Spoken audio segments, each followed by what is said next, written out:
shine so bright, you might go blind. Hello guys, welcome back to Ama and Nethu YouTube channel. ඉතින් අද අරන් ඇවිල්ලා තියෙන්නේ අපේ එපිසෝඩ් 3. එපිසෝඩ් 3 විදිහට මම අරගෙන ඇවිල්ලා තියෙන්නේ ඔයාලා thumbnail එකේ දකින්න ඇති අපි නැවතිලා හිටපු බංගලෝ එක. ඉතින් මම මෙන්න මේ විදිහට ගියපු දවසේම වීඩියෝ කරන්න ගත්තා. මොකද ඔයාලට පෙන්වන්න ඕන නිසා. මමත් හරියට එතකොට view කළා නැහැ බංගලෝ එක කොහොමද කියලා. නමුත් මම මෙන්න මේ විදිහට හතර වටේ ඇවිදින ගමන් වීඩියෝ ටිකක් අරගත්තා. ඔයාලා බලන්නකෝ දැන් කොයි වගේද කියලා වෙලාව. මේ පුටුව එහෙමත් මාර විශේෂයි.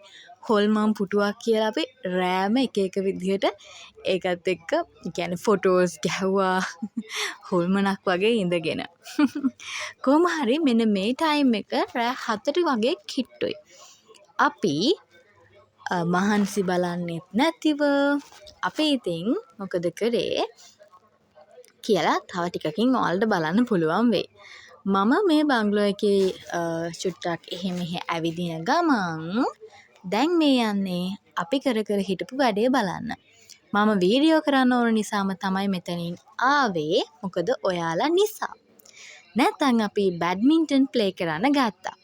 ඉතින් අපේ අක්කලයි නංගි කට්ටියම බැඩ්මින්ටන් ප්ලේ කරනවා. ඔයාලට පේනවා ඇති. ඉතින් ඔයාලට මේ පේන විදිහට මේ බංගලෝ එකේ ලොකු ගාඩන් එකක් තියෙනවා.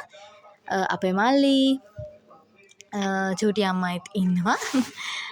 ඔයාලට පේනවා ඇති අඳුරේ වුණත් කොච්චර හොඳ ස්පේස් එකක් ගාඩන් එකක් ලස්සන ගාඩන් එකක් තියෙනවද කියලා මම ඉස්සරහට ඔයාලට තවත් ඒක පෙන්වන්නම්.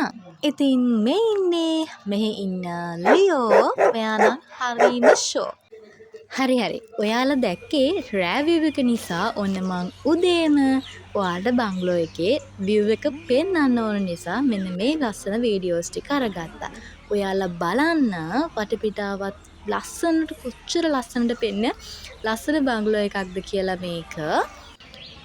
හරිම ලස්සනයි. මේක තමයි ෆ්‍රන්ට් view එක බංගලෝ එකේ. නම මම මෙන්ෂන් කරන්නම ඕනේ සිතාරා එස්ටේට් බංගලෝ එක. මේන් ගාඩන් එකෙන් ටිකක් ඉස්සරහට යනකොට තවත් ඔය දැන් පේනවා වගේ කොටසක් තියෙනවා. ඒ කොටසට ඔයාලා ගිහිල්ලා බලන්න. ලස්සන මැයිමාර ගහක් එක්ක ලස්සන view එකක් තියෙනවා.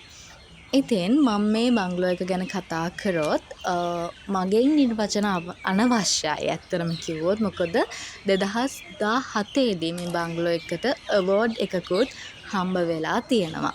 ඉතින් ඒ නිසා ඔයාලට තේරෙනවා ඇති මේක කොච්චර හොඳ බංගලෝ එකක්ද කියලා.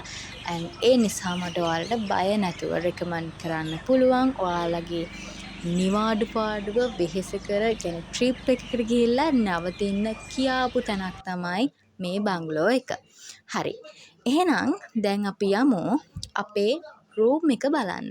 ඔයාලා රූම් එක බලන ගමන් මම තවත් බංගලෝ එක ගැන ඔයාලට විස්තර කරන්නම්. මේ බංගලෝ එකේ අපිට සෙල්ලම් කරන්න බැඩ්මින්ටන්, එතකොට කැරම් බෝඩ්, දාම් අදින්න ඒ හැමදේම ලෑස්ති කරලා තිබුණා JB. ඒ වගේම ඩොල්කි එකක් තිබුණා. හැම අපි සින්දු කියනවා නම් ඉතින් අපි JBL එක අරන් ගියපු නිසා අපිට ඒක ඕමනා වුණේ නැහැ.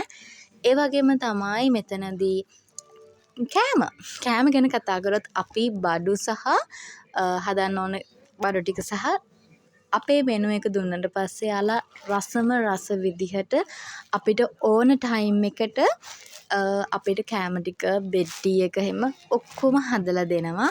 ඒ වගේම ඔයාලා මගේ කලින් වීඩියෝ එකේ දකින්න ඇති TV එතකොට ෆිල්ම්ස් බලන්න ඒ හැමදේම ලස්සනට arrange කරලා තියෙනවා. ඊට පස්සේ හැම පහසුකමක්ම වගේ තියෙනවා. අපිට රෙදි හොද ගන්න වොෂින් මැෂින් and ඒකෙම අපිට වේල ගන්න පුළුවන් වෙන විදිහට ලස්සනට තියෙනවා. ඔයාලා බලන්න මේ view එකේ තව ලස්සන දෙන්නෙක් කර ඈතින් ඉන්නවා. ඒකත් කියන්න ඕන නිසා මම පොඩ්ඩක් මැද්දෙන් පැන්නේ. හරි බංගලෝ එක ගැන ඔන්න ඔය විදිහට කතා කරන ගමන් දැන් අපි යමු වොෂ්රූම් එක බලන්න. ඉතින් මෙන්න මේ විදිහට ඔයාලා වොෂ්රූම් එකත් බලන ගමන් මං ආයෙම ඔයාලට නම මෙන්ෂන් කරන්න සිතාරා එස්ටේට් බැංගලෝ. ගිය සැරේ අපි නැවතිලා හිටියේ ඩෝජෙස්ටර් බැංගලෝ එකේ. ඔයාලට මතක ඇති. ඔයාලා ඒ වීඩියෝ එක බලලා නැත්නම් ඒ වීඩියෝ එකත් කියලා බලන්න. ඊට පස්සේ කමෙන්ට් එකක් දාන්න අපි ගිය සැරේ හිටපු බැංගලෝ එකද හොඳ මේ සැරේ හිටපු සිතාරා එස්ටේට් බැංගලෝ එකද හොඳ කියලා. and මට කියන්න පුළුවන් අපේ හිටපු බංගලෝ දෙකම ඔයාලා රෙකමෙන්ඩඩ් කරන්න පුළුවන් බංගලෝ දෙකක් කියලා. හරි. දැන් අපි මේ වීඩියෝ එක එන්ඩ් කරන්න තමයි ලෑස්ති වෙන්නේ. ඉතින් ඊළඟට ඔයාලා බලාගෙන ඉන්න අපේ මේ ට්‍රිප් එකේ එපිසෝඩ් 4 විදිහට එන්නේ මොකක්ද කියලා. බයි. පරිස්සමින් ඉන්න.